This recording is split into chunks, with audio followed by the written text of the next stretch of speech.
Hello, listeners. Welcome to MHT Conversations. My name is Havisha, and I'm your host for today. We have Mr. Harish Bhuvan with us. Welcome, Mr. Harish. Namaste. Thank you for inviting me. Yeah, we are very glad to have you, Mr. Harish. Um, Today's conversation topic is on role of love and compassion in suicide prevention. As you all know, this is the Suicide Prevention Awareness Month, and this is our small effort to reach out to you and spread the message of love and compassion while talking to Mr. Harish Bhuvan. So, welcome again, and without further ado, let's just talk about what we are here for today. Um, that's the role of love and compassion in suicide prevention. So, on an opening note, what would you like to, say to our listeners? How do you view suicide? Suicide is a act wherein you are pressurized, you are cornered, you are being pushed to be alone, and in that pressure, you commit this act. Well, sometimes there are a little bit of mental health issue, which are psychiatric in nature. But apart from that, if anybody else is committing suicide, then it is always the society's role because they are pushing a person to a corner where they don't see a ray of light, hope, faith, and other factors like that to pull them out of that corner where they are not abandoned, where they are not alone anymore, where Yeah, they feel they can rely on someone. I think that would be suicide to me, being there all by yourself. all right. Okay. And how do you view life? Well, in sociology, I'm a student of sociology also. In sociology, they say that man is a social animal. Yeah, The textbook's first sentence is that, yeah, and I still remember it. And today, when we talk about community, when we talk about being together, having a companion, friends, family, all this is forcing me to think the relevance of sociological factors that play in a human's role, right? And life is nothing but your companionship with all the people around you. I mean, if you were isolated, kind of a situation that we are in right now, in COVID, when we are being isolated, there yeah, is an experiment done in Harvard where, if you are not being touched, if you're not being caressed, if you're not being embraced by your loved one, you will tend to feel dead inside. The isolation kind of gets that out of from you. That is the reason why we meet our loved ones. First, we give them a hug, a yeah, side hug, or whatever, you know. And that's why affection has always played a very big role when it comes to living. There is no living. Even when a child is born, the doctors, nurses, and even the child stops crying when the child is next to the mother. yeah, That hold, the warmth, everything is life, like that. Even the smallest touch, the slightest smile a companion gives you or a community gives you means that your life is extended by that many more seconds. So that yeah, is life according to me. And if you are isolated, if you're pulling people out of your life, or uh, or you are getting secluded, automatically what tends to happen is that you are reducing those many seconds from your life. yeah. I think beautifully explained how the factor of love is important, the touch, the Mm, essence of that society, the social belongingness is important in life. Yeah. mm. So that brings it to my next question. How important do you think are the qualities of love and compassion? Well, I've been contemplating on these two values in my life, and all I could say that was love is something that you can only feel. The fact that you say I love you Yeah, itself is an action. You can't love somebody. You can just feel it for somebody, right? yeah, That is when your hormones go all upside down, and there is this sense of deep attachment. All these feelings are love, right? Can you say I hungry you? You I can't say I hungry you, can't say right? that. Because you feel hungry, and as a result or outcome of hunger is when you get to eat something, and that is when your hunger is satiated, right? Yeah. So even with love and compassion, it is like that. You feel love, and in order to satiate that love, you become compassionate. You do things out of love, and every act you do out of love becomes a compassionate act.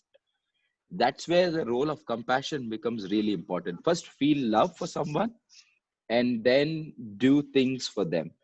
Now why I say compassion is important is because uh, even I tend to feel very lonely, and if you want to get compassion in return, you have to show it. You have to be what you want to get. Yeah. If you feel that you are feeling secluded, reach out to your loved ones, say things with compassion, do an act of kindness, do an act of compassion. And as a reciprocation methodology where gratitude is expressed for your act of compassion, Yeah. you in turn are rewarded with gratitude plus compassion. Hmm. So it definitely plays a very very important role, and the moment you keep doing it, the rewards you get out of it will bring out goosebumps in you. And I think that feeling is lacking these days somewhere down the lane.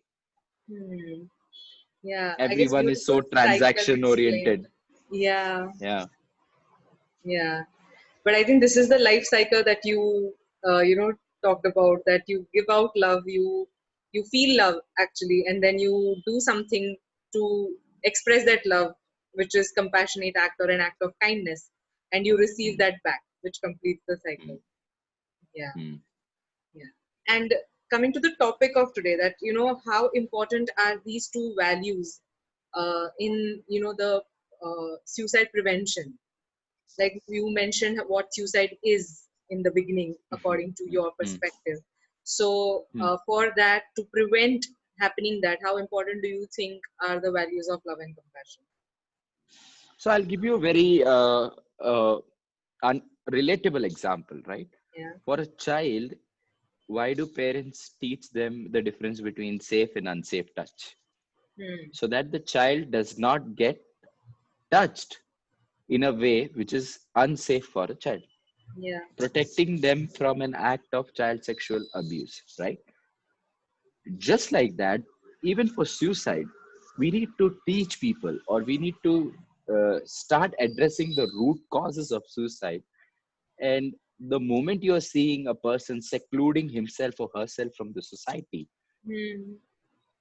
cover themselves with your presence, bring their loved ones, have a party, or just go sit with them, watch a movie, or host a dinner. Yeah. And it's very important. Why do you think we used to have community gatherings around bonfire even when we didn't have any technology? When the Yeah. only technology we had was fire, we Yeah. light up fire, we will sing around it, dance around it, talk about everything that you have done in the day. Why? From the earliest ages, we have seen evidences of having community so thickly built Hmm. that the thought of suicide would itself not come. Yeah. The thought of suicide in earlier days were because of guilt. When you're so inbuilt in your community Hmm. that you do an act of crime, the guilt fills you up, and then you go, because you can't face yourself in front of community, then you go and commit suicide. Now the entire root cause of suicide is different. Is because you're pressurized, you are pushed to be all alone, secluded from the community. The more and more we are getting connected through our smart devices, the lesser and lesser we are belonging in a community. It's a cliche. A lot of leaders are coming and telling this, but since a lot of them are telling it, there is something congruent in it, you know so when you're seeing somebody being secluded, subconsciously you notice that, bring your presence into their life, feel love for them. Don't do it out of sympathy, do it out of the love you feel for them. Because you may think that, if it is a spouse, let me give you an example. If it is spouse and spouse, and 3 years, 4 years, the relationship is getting mundane, you can revisit those times when you had felt for them, Yeah. and start the spark from there, and feel Yeah. love and do things out of love for them. That becomes your compassionate acts. When Yeah. you do this, even if they are feeling lonely, even if they are feeling secluded, you will get some sort of reaction from them. It can be even anger, but hold that anger with a lot of love. Because why are they angry? They are craving for attention. Yeah. You need to understand that. So once you understand that, you can nothing but be loving towards them, be kind, and do things out of compassion for them. Yeah. Yeah. I guess just mentioning that I'm here for you, or making them feel that presence itself does a lot of difference. At least they'll feel that they are belong to somewhere when they're not sick, when they are feeling so secluded out of everything. Yeah, there is one more thing that I've been noticing because of I don't know what, there was this wave after the actors Yeah. demise. Now we can't even contemplate whether it is suicide or a murder. I'll just say demise.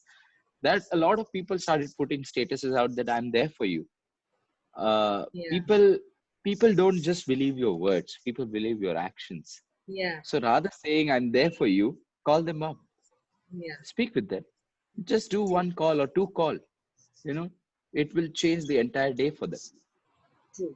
and even for you, because you are feeling also isolated from the society. So just call them up, check with them. Then what tends to happen is that you are also out of that vindictive circle, and Yeah. in return they are also rewarded. So it's a win-win for everyone if you just call them up. And these telecom industries are just giving us free calls, so just do it. Yeah. True. True. Yes. Yeah. Okay. And what would you like to tell our listeners about, like you mentioned that, call them up, be there for them. But if they are not able to do that, especially now that, all of this is happening, Hmm. or if they Hmm. themselves are feeling low and they think that they won't be able to, give that love or compassion to them, what other tips would you like to give them, um, to be there for someone as well as for themselves? Mhm. I think if you are unable to reach out to a person that you love, and if the person is secluded and that person is feeling helpless that I can't reach out to a loved person because they might judge me, they might, form opinions on me that I am feeling in a way because they have been overachiever or ambitious, and now all of a sudden they are in a uh, jail sort of a place in their head, Yeah. and they are not able to come out of that place. The best technique is to just talk to a mental health profession. you Yeah. know they have studied, they have understood a human mind to a certain level where they can guide you to make your life better. Why don't you take their services? Now if you get a fever, you go to a mbbs doctor. If you are feeling Yeah. severe pain, you get a test done, and then if it is required, you get a surgery done even, right? You are willing to spend so much on your body. Now the entire engine which makes your car run, the Yeah. engine is having some damage. Why can't you do thorough Do that. service? True. Now there is a mind frame, right? Once we get the vehicle, newly vehicle, right? A moped, let's say Activa, you service that. Free services are there, for up to one or two paid services also you follow up. But then years to go, you don't service, Yeah. and things get clogged up, things get jammed. Your vehicle itself is making so much of noise, it's craving for some help. Yeah, please repair Yeah. me, my owner, please repair me, right? Now if a vehicle, you can take that kind of a care, why aren't you taking that kind of a care for a for your mind, your heart, your brain? Yeah. Go to a mental health professional, talk to them. Even they have studied this discipline, they are well equipped to guide you, to suggest you ways to get out of it. You may feel that counseling is a waste of time, but there are people who have benefited a great deal from going and talking to a mental health professional. Yeah, You just have to go with an open mind, right? true, true. Yeah. And given this platform today where you are, talking to our listeners, and Hmm. the topic is such a nice, with such beautiful words, that values that we need to have in our lives. So, on an ending note, keeping in mind the suicide prevention campaign that MHT is holding, what would you want to say to our listeners? Uh, you are not alone. There is this MHT platform which is doing so many amazing awareness workshops, webinars, holding podcasts, and doing videos for you. Reach out to the professionals who are doing this. Uh, there are so many professionals like us who come as guests in these kind of shows. Reach out to them, uh, and certainly your life has a value.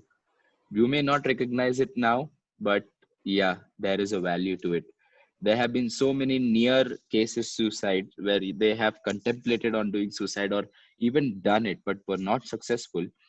They came back to life and they changed the entire way of living. Yeah, Today a lot of them are highly successful people. yeah, Let's take J.K. Rowling's example, who wrote your favorite Harry Potter series. She yeah, was super depressed. Her book was rejected everywhere. She was in a very lonely pit. But yeah, I can't say whether she contemplated suicide or not, but she was very lonely. It's not just her, and she came back from that, right? So even her life has value, even your life has value. Maybe your success story hasn't started yet, or maybe it has started and you're feeling difficult, but it can get more successful, it can get amazing in the years to come. So yeah. don't just give up yet. Reach out to MHT team, reach out to me, I'm there for you. Reach Yes. out to anybody whom you feel comfortable for. Yeah. All right.